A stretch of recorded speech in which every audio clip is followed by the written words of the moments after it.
Moji klienti sú ľudia, ktorí naozaj vidia význam vo vnútornom posúvaní sa a naozaj majú chuť do toho investovať, pretože vedia a majú už tú skúsenosť, že tie výsledky v tom bežnom živote sú naozaj potom viditeľné, hmatateľné. Bez toho osobného rozvoja a bez toho pozerania sa dovnútra by to nešlo, pretože túto cestu už skúšali predtým.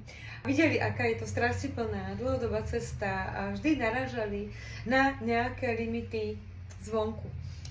Preto s mojimi klientami pracujeme na vnútornom svete.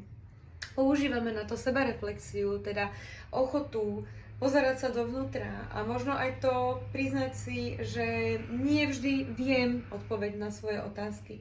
Nie vždy si rozumiem a nie vždy ani si môžem veriť a dôverovať. Takže moji klienti sú ľudia, ktorí spochybňujú svoju myseľ a dovolia si povedať, ja neviem, dovoliť si pochybovať o sebe a sú ochotní prejsť tú vnútornú cestu uzdravovania k tomu, aby došli tomu pochopeniu, prečo to mám, ako to mám.